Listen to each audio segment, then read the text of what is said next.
How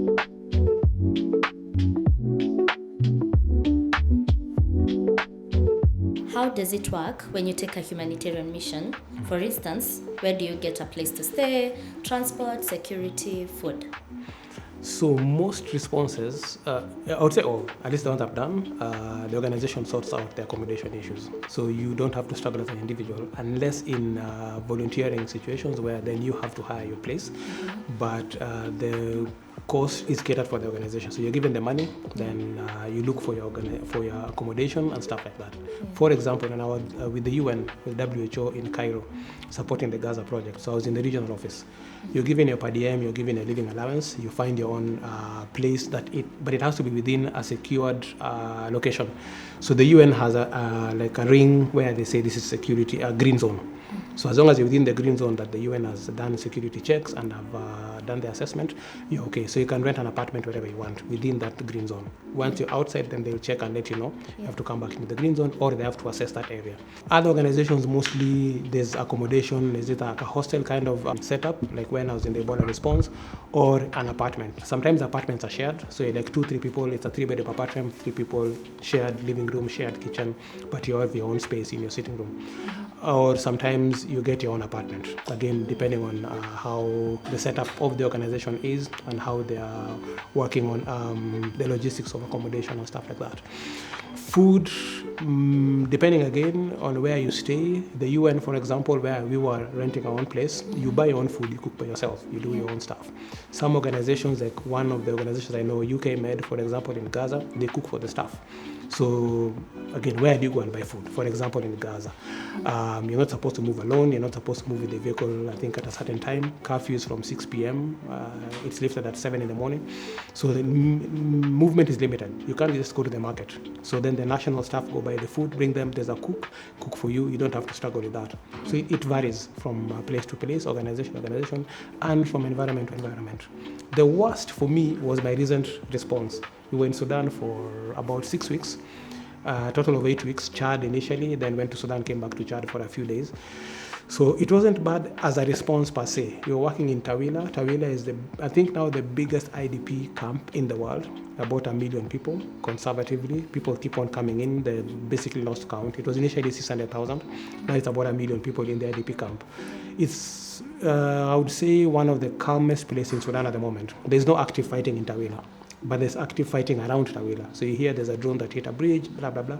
But the worst part of this place was the accommodation, the conditions of the accommodation. So our organization was partnering with another organization. I won't mention the name because there might be another Subaru. So Ebola Subaru, and after Subaru in Guinea is stuck. Anyway, so the organization did not plan the logistics well. We found a place where we were told, first of all, we're sharing rooms. Secondly, the rooms had just one window. So the heat of 41, 42, 43 degrees Celsius, it's a mabati roof, zinc roof rather. So all the heat just comes in the 42 degrees. At night, the walls are breathing out the heat, so you're boiling, and then there's only one fan, so it is blowing hot air onto you. We tried sleeping outside, which was an option. You just put your bed outside or your mattress, you sleep outside, it's cooler. But there were sandstorms twice. So the amount of sand we ate, we just went back to the room tukasema acha tukufe na joto than being buried. Sorry, dust to dust, bado mapema. So we just went back. So we would just suffer in the heat. It was bad in the sense the rooms were bad, the accommodation was horrible, was poorly planned, same place with the office. So you find staff, wametoka tu huko, national staff, wameingia na mko hapo mmetembea na mashorts na mavest. And you know, in the Islamic culture and with the Sudanese people, that culture, there are certain ways of dress or non-dress that are not allowed. So women can't have short-sleeved. So Muko guest house, international staff, women are walking around in sleeveless because wako kwao. Then kidogo kuna jamaa ameingia. Yana pika tu maraundi zake ameenda kwa fridge. There was just one fridge in the side of the guest house. They forget in a guest house party, international staff. So it was very uncomfortable. We had to fight for almost 2 weeks to let them know, guest house area musikuje hivyo. Up and maybe the cleaners who kind of tumejuana na wao tumezoeana, other staff do not come to the guest house. They would occasionally just walk in. So it was a big fight. That's number one. Number two, somehow they forgot to buy gas. We bought a gas cooker, wakasako no gas. So we borrowed with the organization, borrowed a gas cylinder. Then they forgot to buy a regulator and a pipe. So 3 weeks down the line, hakuna regulator, hakuna pipe. So gas cooker iko pale, gas cylinder iko pale kama stool, and wanapika na jiko. So eventually we gave back the gas cylinder. And by the last day, I was the one who actually put on the jiko. We had Wazungus, we had Arabs who had never done a jiko. So they're like, how do you put on this thing? I needed my coffee, I'd done my gym in the morning, I was hungry. Maybe. But I was very hungry. So I had to make my coffee and my food. So I had to go and put on the jiko. And people also were saying, yani umesoma degree ya medicine, umefanya kazi 22 years as a medical doctor, you have 15 years experience, unawasha jiko. Like, yeah, jiko. There are videos, you'll see them sometime online. That was bad, because it should never happen.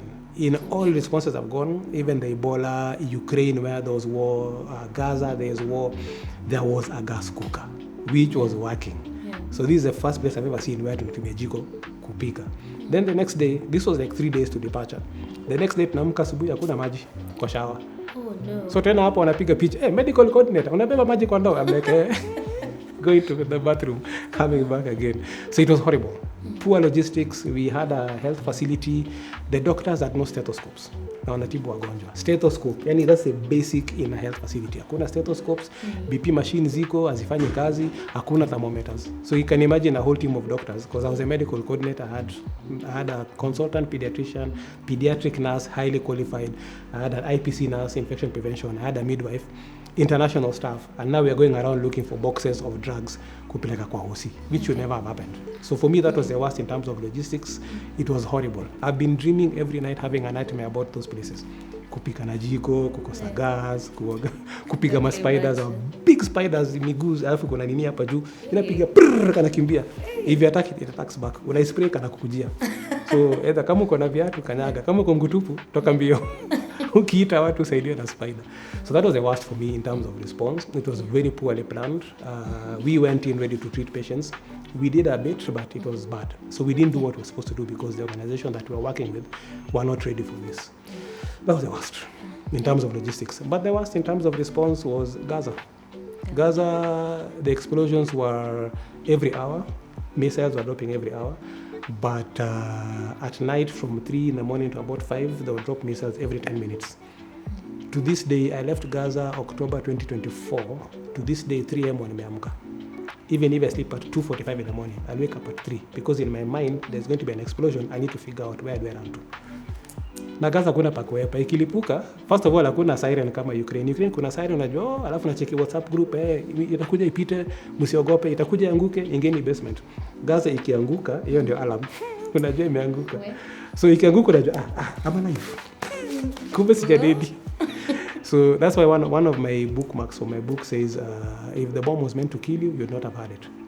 Because apparently, from what I've heard from military people, if someone shoots at you, utaisikia kama umekufa, of course. So if you had it, it wasn't meant to kill you. It was meant to probably just harm you or scare you. So Gaza was horrible in terms of now a response that traumatized me. I think Gaza basically just broke everything for me. I began getting traumatized from Ebola, but now 13 years later now with Gaza, it completely broke me. And that's how I began doing now more passionate work with mental health, because there's no one there to support us. Okay. Yeah. Do you ever wish that you did more languages? And if so, which are more relevant in humanitarian sector? Define more, because I know 7. So more ninga. Anyway, I wish I did French more, because right now in the humanitarian sector, the languages that they're looking for in terms of functionality are English, French. French, because most countries that have conflict right now are French related. Kina Chad, Kina DRC, you go, it's French related. So they are French, Kiswahili, but if you don't know French, chances are you won't get the job. You talk about Kiswahili, they're like, yeah, but they're French speaking, so they won't get it. Because international languages, French, Russian, English, I think Spanish, and Arabic. So if you don't have any of those, you struggle. I know Russian, I know a bit of Ukrainian. Russian, I'm fluent. Ukrainian, possible. French, basic, I can speak French. Arabic, I can speak Arabic. English, Kiswahili, Doluo, of course, those ones by default. So anyway, I speak 7 languages. But if you want humanitarian, if you can do French, the better. Arabic, it depends on which region you're going to work in. In those Arabic countries, they still speak English, so chances are you may not in Arabic per se, but it opens doors. Once you know a foreign language that you can speak in that country, it opens a lot of doors for you. Even just saying Assalamu alaikum, that's enough for you to have a rapport with the person you're speaking to, even if they don't speak English, because you've tried to speak the language. I went to Ukraine for the response, and I made the mistake, quote unquote, of speaking Russian from the border. That was a mistake because then they suspected I was a spy. Because I don't look Russian. Yeah. And people asked me, he's like, hey, dude, let me ask you a question. Don't be offended. I knew what was going to happen. He was like, you don't look Russian, obviously. You don't look Ukrainian, but you speak both languages. How? So in the first train going into Ukraine, that's when I created a phrase. I was in Russia 22 years ago, went back to Africa, never went back to Russia. This is my first time I'm coming back to Ukraine. Yeah. When I would say that in every single meeting, whether it is government, NGO, or whatever, where there are Ukrainian speakers or Ukrainians, you could see the tension go down. Because the moment I come and say, Здравствуйте, как дела? How are you? Good day, how are you? In Russian, they initially tense up. Because they're like, why is this black guy speaking our language? Has he been sent by the other guys to come and speak to us and figure out stuff? So I would say that sentence every single time. Then they would relax and, oh, okay. So you've come from Africa, yes. Oh, why are you here? You made up a holiday. I'm like, yeah, I know there's a war. Why are you here? I've come to help. Then people come down and it made life so much easier for me anywhere I go, either socially or officially. Same to Gaza, Jordan, Cairo. I would speak Sudan, South Sudan. My speaking Arabic, even if it is basic, that opened many doors for me. So having a foreign language is important. In humanitarian, if you speak English, that by default opens almost all doors for you. Speak French opens more doors because most countries is French and English. And then now, depending on where you're going to, sometimes Arabic would be good for Eastern Mediterranean. That's where, of course, most of the conflict is at the moment. So yeah, Portuguese, Spanish, once in a while, you'd find a country that needs that, but not very much. Yeah. Were you the only Kenyan in these missions, and where are such jobs found? Ziko. Unataka job? Niko na kata. No, kidding. So let me start with the jobs where you find them. Relief Web International, reliefweb.int. That's where all Relief International jobs are found. All emergency response, almost all, are posted there. Sometimes I just go on Google and I just Google emergency response, and then there are many websites. So apart from Relief Web, there are many other websites that you can go to, or just go into the UN websites and search for UN jobs. So UN jobs, you'd find specific in the UN website. So WHO has its own, but UN has a website that opens for you all UN, and you just search and apply. What I tell people is apply. Now, how to go into that is basically trusting yourself and believing you can do it. And then I always apply for anything close to what I can do, close to my abilities, close to my experience, close to what it is I've done in the past. And I just apply openly. The more you apply, the more you enter somebody's database. You might not get an interview, but somebody will notice your CV somewhere as you keep on applying. Of course, make it a good CV. And that allows you to be able to get seen by international organizations. What was the question before? Were you the only Kenyan? Yes. Wait, at 51 years, nimeanza kusahau vitu. Anyway. Yeah, so in lots of them I was the only Kenyan. In terms of the only Kenyan and the only African. So the West African one, the Ebola one, we were a few Kenyans in all those places. Kenyans tuko wengi. In the emergency response sphere, we are very many. I guess it's because we are very ambitious and we are very hardworking. So even in terms of in terms of recruitment, a lot of times I've had people prefer Kenyans to other nationalities. Not for anything else apart from the fact that we go in and we work. Na tunajituma. So that kujituma syndrome helps us a lot because people then feel that you want to actually perform. True. We don't just go to sit and make money. We actually go and perform. So whatever money we are getting, we are proud of having worked for it. Yeah. Not all of us. Kuna wengine? Kuna wengine ambao madingo tunawajua. So then Ukraine, I was the only Kenyan. We were two Kenyans in the organization. I was the only Kenyan who spoke Russian and Ukrainian. I was among the few Africans actually in Ukraine in the whole response that was speaking at least Russian and Ukrainian. Gaza, we are Kenyans in the organization. I was the only one, and of course the only one speaking Arabic, coming from Kenya and from this part of Africa. Many times they would ask me, "You in Gaza?" Yes, local staff, Egyptians and Jordanians. Are you Muslim? I'm like, no, I'm not a Muslim. So why would you go all the way to Gaza to help our people? I'm like, see, we bleed red. All of them bleed red. I don't care about religion. So that was a bit, but it was easy for me being who I am as an African with dreadlocks and tattoos and muscles to fit in, basically because I opened my mind to being a humanitarian. I'm just human, you're human, I'll help you regardless of who you are. But that kind of opened the doors. And of course, being the only Kenyan helps because you stand out.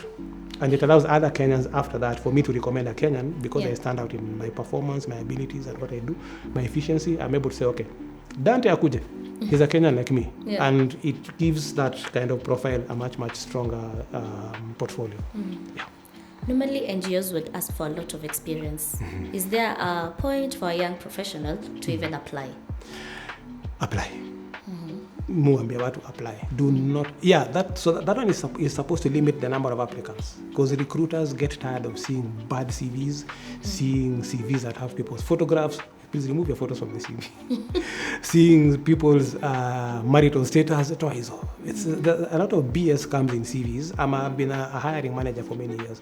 A lot of BS comes. So how you sieve out some of the ways is put experience of 5 years. You are guaranteed a person who just left university today will not apply for that.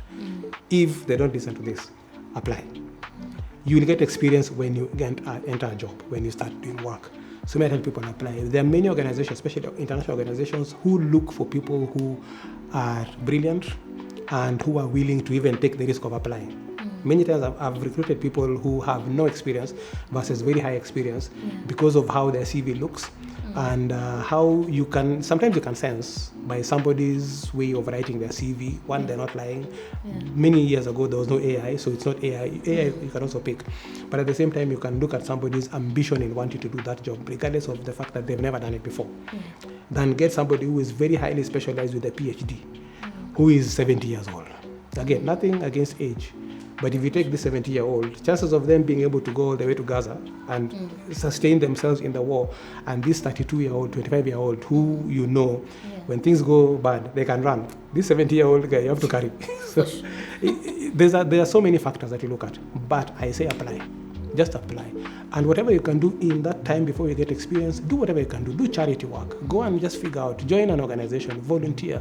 Even if it's just your own charity, start your own charity thing. And just have that as part of what you can say, or have it as, minor achievements, major achievements in your CV, things you have done outside of academics, outside of work, what else you've done as a person. Because sometimes we look at what has this person done? What have they achieved in life, other than just what we're looking for? That sometimes for recruiters is a very big thing because it shows you are able to innovate, you're able to adapt, you're able to adjust to the situation and able to make things work even when things are bad for you. So I tell people to apply. My first NGO job, I didn't have NGO experience. They wanted NGO experience. I just came from government. I'd done my 3 years in Moyale. They tried to kill me. I needed to get out anyway. I applied. I didn't have a PhD. I didn't have a master's. I only had my CV. That's all I had. The weirdest part was when they came to look for me, I walked into the interview room and everybody was laughing. There were Zungus, the Miros, the Kenyans. All of them were laughing. So apparently they'd seen my commercial, the Ever Ready commercial, where the watchman leaves a torch on a tree. So they'd been told, wouldn't the watchman or Ever Ready? So I walked in, they're like, wait, why is there an actor coming to join the NGO sector in HIV? I'm like, I'm also a doctor. But the first half an hour of the interview was, can you explain to us, how did you go into acting? So I went into all that. I left medicine, I went into acting, I got the commercial, it went very well. Then they're like, okay, so now we've talked about your acting career.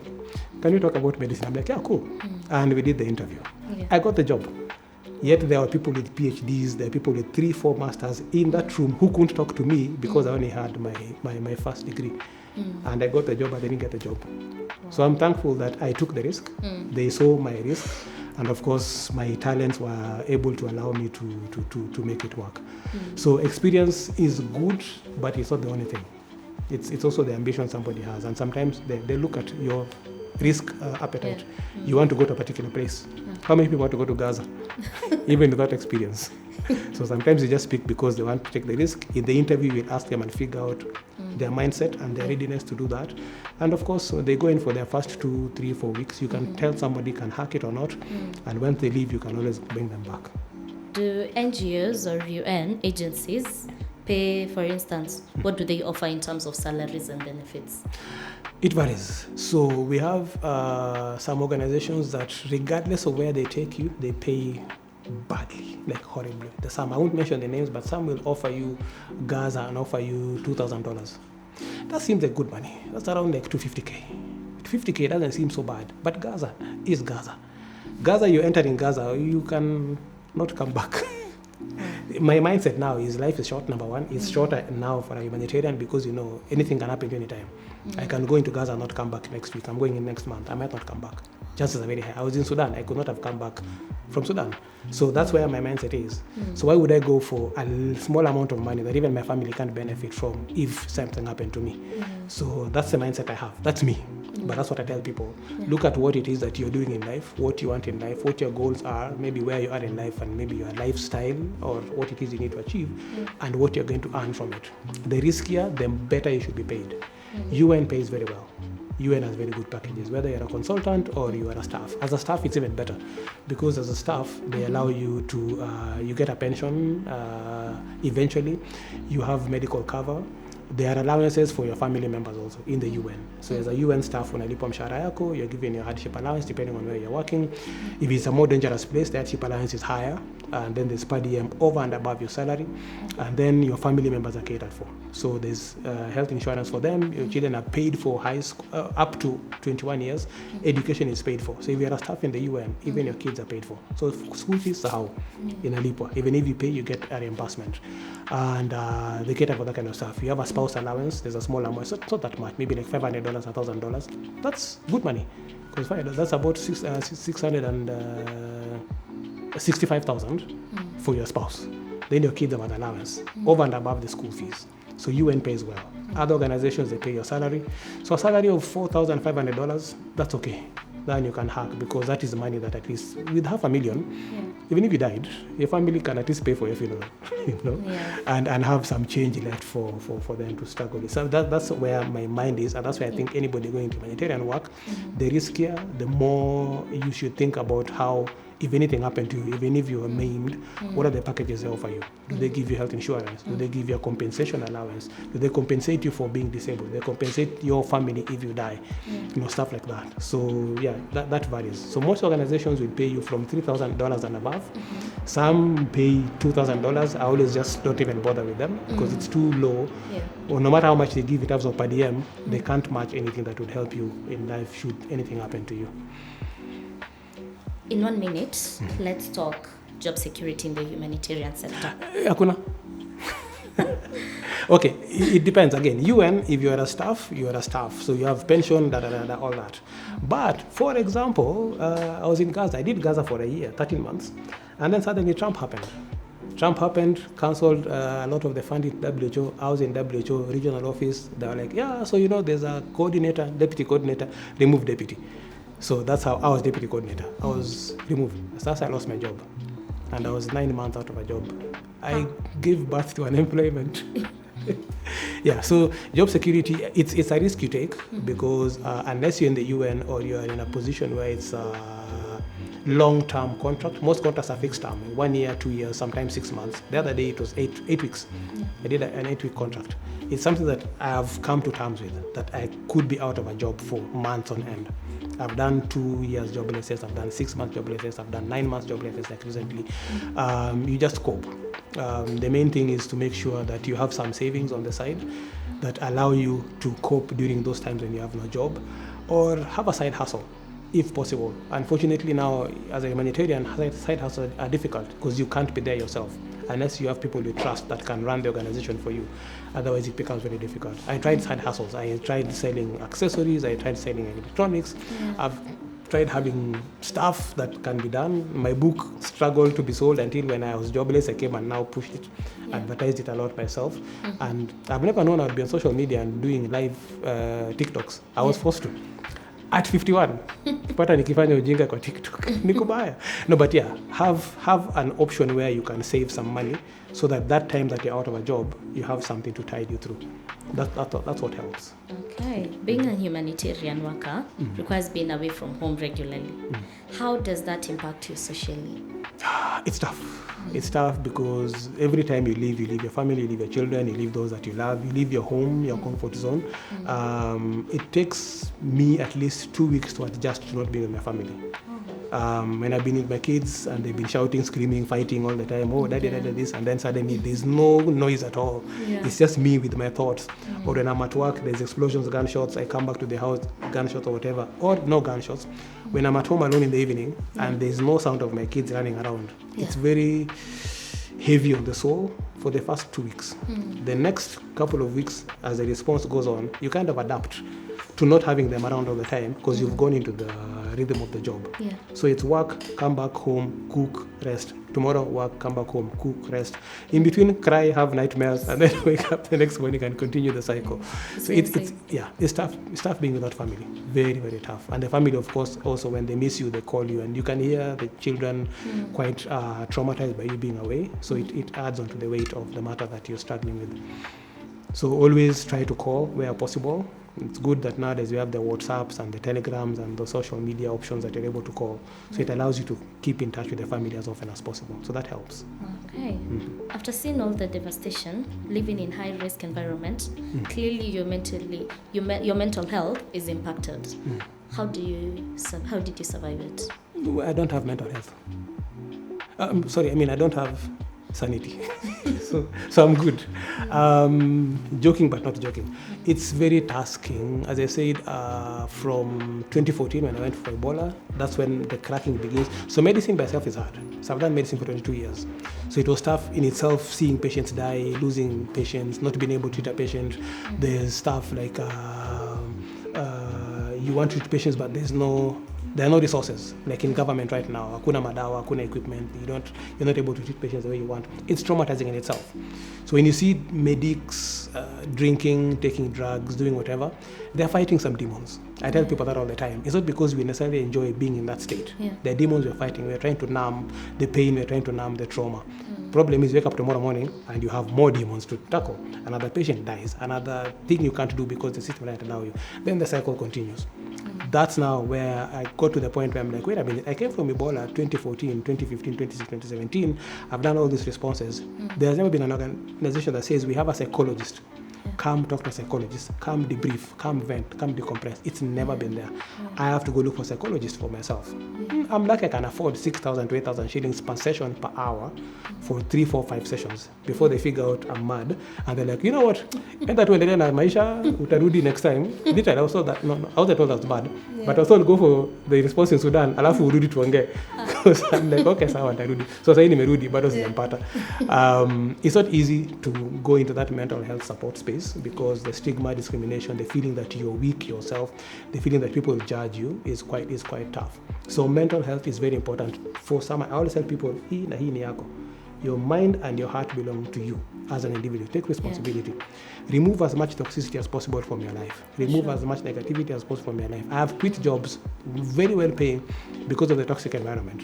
They were driving me crazier than I already am. I don't want to be crazier than I am. I've reached 150 over 100. That's enough. So I've quit jobs, not once, not twice, because they were basically causing me more trauma. Psychologically, it's hard to quit. If you have to leave a particular environment, whether it is in life, whether it is at home, whether it is socially, to keep your mental health safe, please do. Because the moment you break, you're useless. The moment you go commit suicide, of course you're more useless. The moment you're sick and you can't perform, you're useless. The people who need you totally sane, for those who are sane, or at least for us who are insane, in that level where you can perform and perform and deliver to them. That got me to Broken Souls. So, thank you. So Broken Souls initially began as my book. This is a book about humanitarians, what we go through, the struggles we go through, my experiences and the experiences of other people. Broken Souls, Chronicles of a humanitarian health worker. So this basically, I would say, chronicles my journey as a humanitarian, but from childhood. So everything I've talked about, my childhood, being forced to become a doctor, becoming an entertainer, getting depressed, trying suicide 3 times. So it's that bad. That's why I'm broken. So I can say I'm broken soul number 1, the brokenness of the brokenest. So Broken Souls basically was to highlight that whole concept of the need for mental health support for all humanitarians. Every response I've gone to for the last 13 years, I ask the same question each time I come in. Do we have support for us mentally? Because we have very good programs for mental health for the community, which is good. We're supposed to do that. But the organizations forget us. we forget ourselves. We're always very busy helping the people we serve, but we forget about ourselves. And that then causes us so much pain, because then you're helping other people and there's no one to support you. Somebody asked me a few weeks ago, you are the last line of defense in medicine. Who is your last line of defense when you're struggling? We don't have. There are many organizations, there are many people who are psychologists, psychiatrists, therapists, and whatever it is, and they do a good job, but not many of them have been in humanitarian contexts where they understand when I say I don't sleep. I don't sleep because I have nightmares. About what? About the patients who died. See, patients have died before. There's a different thing that happens when you know you can't do anything because that kid was shot in the leg and they bled out. That pregnant woman was shot through the belly, and the baby was killed and the woman was killed. So that is more traumatizing. The things we hear, the things we see. Our colleagues who come to work in the morning, go back home in the evening, don't come back tomorrow morning, and you work together. What happened? Their house was bombed and the whole family died.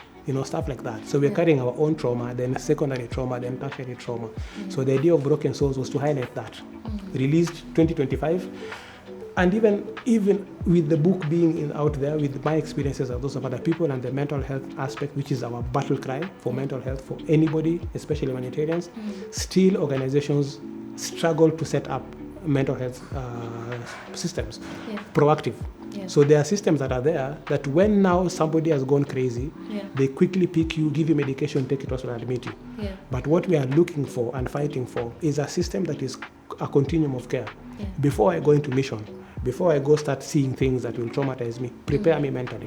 When I'm in Gaza, Sudan, South Sudan, Ukraine, and things are happening and I might crack, I'm able to call, I'm able to text someone and say, hey, listen, I'm cracking, what do I do?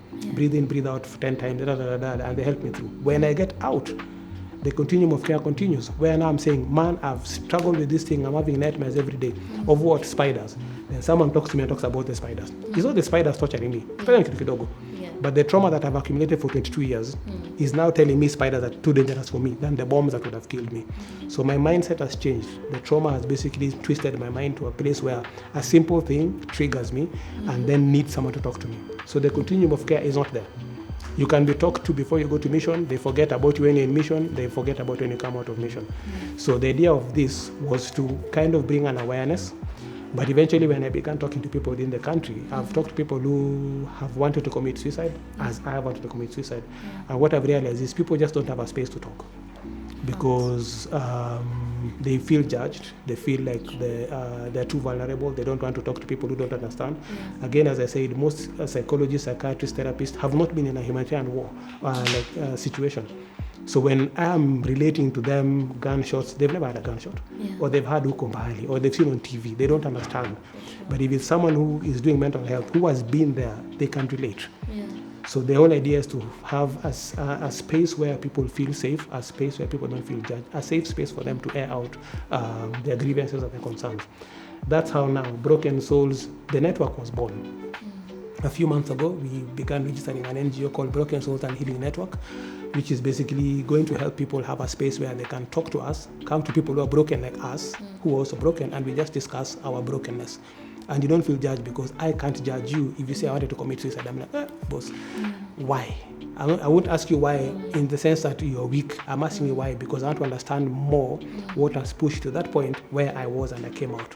How can we get you away from the cliff? How can you get you away from taking that last decision to take your life out? How can you help you cope with that pain so that you don't then take yourself out? One, because we need people to help us pay taxes. No, two, we need people to just stay alive. We need each other.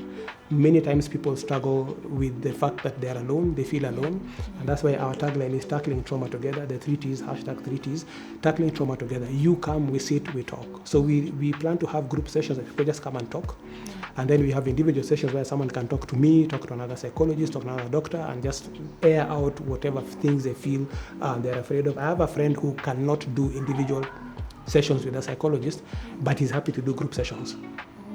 She feels safer in a group. I'm like, cool. So we're creating groups where people can just come and talk. Then we're creating individual options.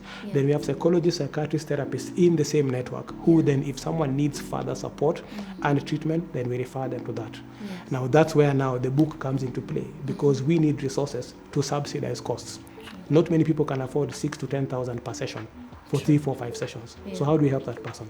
Initially, we want to just give them maybe like 30-40% boost so that they can pay the rest of it and have their sessions done. Yeah. So I'm pushing this book as much as possible because part of the proceeds of this book, part of the proceeds of our branded merchandise, we have a lot of stuff. We have reflector jackets, like, oh yes. Do you ride a bike? Me? No, but I would love to. Ushawaipanda boda boda? Yes. So, so they look like this. So they're basically branded, broken soles at the front, the QR code. If you scan that code, that has everything that we do, from the website to social media to WhatsApp numbers that you can reach out to and get someone to talk to you or chat with you and help you through the process. On that note, ile siku utapanda boda boda ndio uonekane uvae hiyo hata kama una helmet. Yeah, so we sell that. We sell bookmarks. So I have bookmarks, 6 bookmarks with a different message in them, and each bookmark basically has a message that speaks to me or is to speak to you as a person. So some of them are jokes to Namok Denasi Shokde, for those who understand Sheng. There's one that talks about one man, one big heart, many hearts, stuff like that. So it has everything. It has my photo. This is my photo in Gaza. I was in Gaza when I took this photo. One of the nights when we had been bombed the whole night, we didn't sleep. I think that's why I look angry. Then it has a QR code at the back. So this QR code basically, again, is the same QR code that takes you to all, it's a link tree. It has all the links to what I do, what we do as an organization. This says big gains, small gains are all good gains. This is from my gymming work. Gym is my main coping mechanism. Wow. If I don't go to the gym, I feel there's something I've not done in terms of sorting my mental health. I tell people that's why I fight all my demons. Yeah. So when I'm in the gym, I'm pushing weights, I'm kicking the bag, punching the bag. I feel I'm fighting those things away. Yeah. So by the time I'm done with the gym 4 to 5 in the morning, my day is set. I go collect more trauma, come back tomorrow and kill them again. So big gains, small gains is basically about the gym, but it's about life. Whatever you do in life, a small thing, a big thing, it is a step in the right direction. So don't give up, even if you're in the sector of humanitarian medicine and all that. This is just my tagline, my greeting, oya, good morning, afternoon, good night, good whatever time it is, wherever you are. You might be watching in China now, in the US, you might be watching in Ethiopia. Ethiopia is 13 years ago. So whatever time it is, wherever you are. Good whatever time. Tunamuke na si shock day. This is basically, we are coming and so tomorrow. Many hearts are huge heart. I am a medical doctor, humanitarian, author. As you've seen, this is my second book. I'm writing my third book as we speak. I'm a stand-up comedian. I'm a script writer. I am a mental health advocate. I'm a gym rat. I'm a martial artist. So I have a lot of things I do. If the bomb was not meant to kill you, it wasn't. If the bomb was not meant to kill you, you'd not have had it. So if you didn't hear the bomb, you died. If you had it, you might be alive. And then hizi sio stories za jaba. Hizi stories zote si stories za jaba, because people are like, hizo ni uongo. Umeenda Russia na umerudi. Na wewe ni actor. Wewe ni baba boy bede. Wewe si daktari. Hizo ni jaba. Na uko na dread. Si jaba. So hii si jaba. Everything. Anyway, so that's the idea. So all this is going to be on sale very soon. The book is already on sale in many bookshops at the moment, and even on Amazon. For those who want it abroad, it's on Amazon.com. These are going to be on sale, but if you buy a book, you get a free bookmark. But then this can be on sale by themselves for any other book you read. Ama kama unasoma gazeti. Unajua gazeti ni nini? Najua. No, ile ya karatasi, the one you open like, hapo unasoma 3 days gazeti ya jana. Anyway, so that stickers like this. So this is for resource mobilization, so that we have money to be able to support people who need mental health support and cannot afford fully. Hopefully, we will get funding to be able to support you 100%. So when you come to the clinic, you just see the clinician, see the psychologist, see the psychiatrist, walk out, and it is paid for. That's our end goal. Yeah. At the moment, we're going to subsidize the costs. So we are broken. We're looking for more broken people to break together, laugh together, cry together, and hopefully heal together. Yeah. Amazing. If you were to give one advice to Kenyan government in regard to health workforce, what would you say? Tumesema Subaru imefika.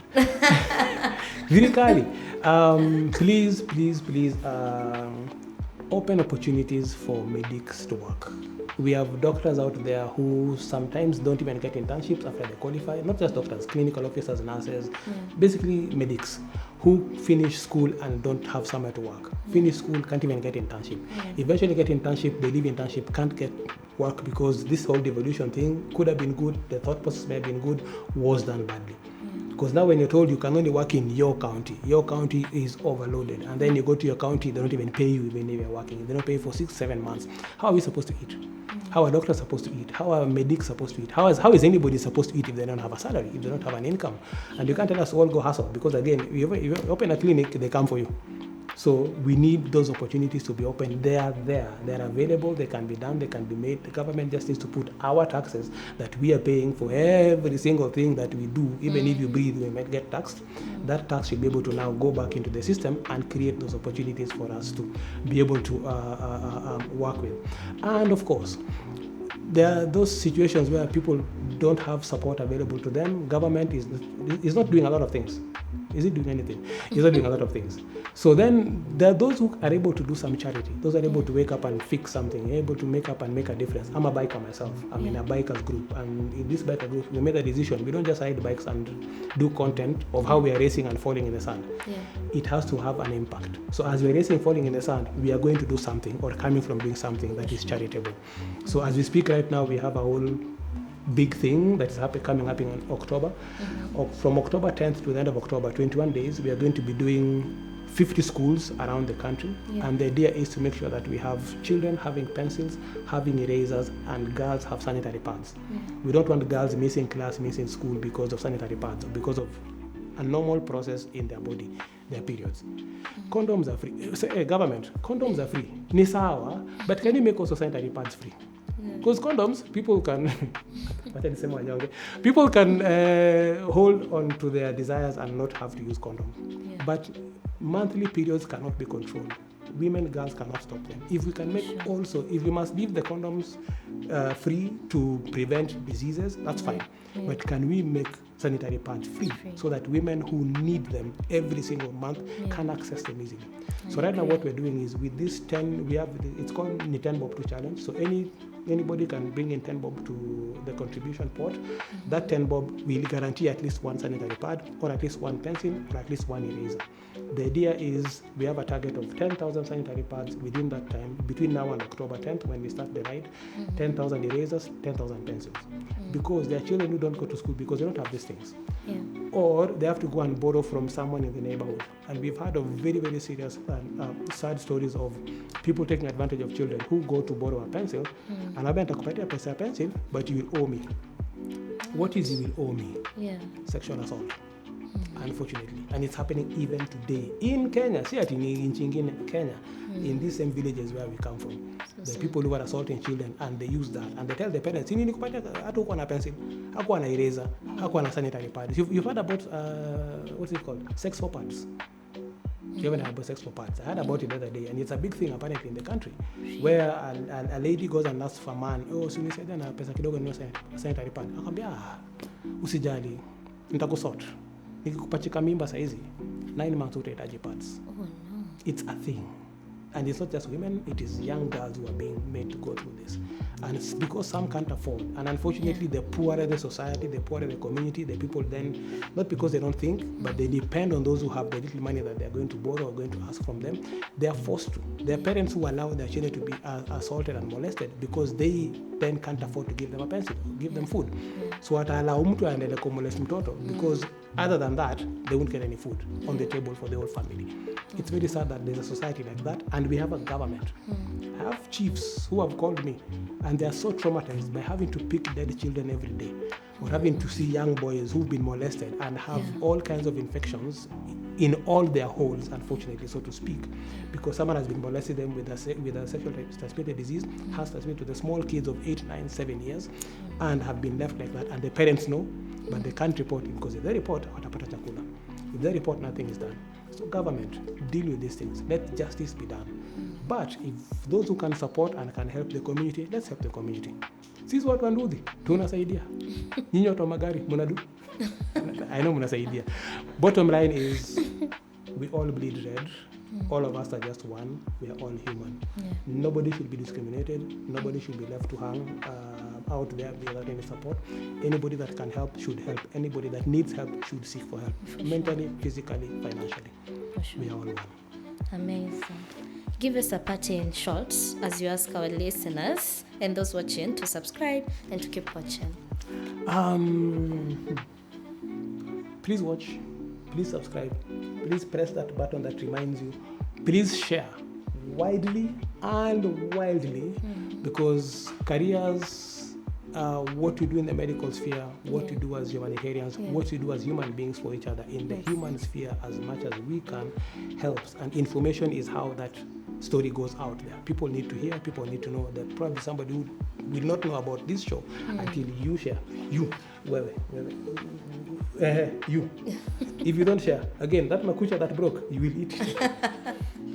No, hapana, usikule tupa, utapata minyoo. Anyway, let's share this information, let's help each other, let's support each other, and always remember, umoja, ubuntu, we all bleed red. That is the only thing I can tell you. Let's work with each other, let's support each other, let's love each other.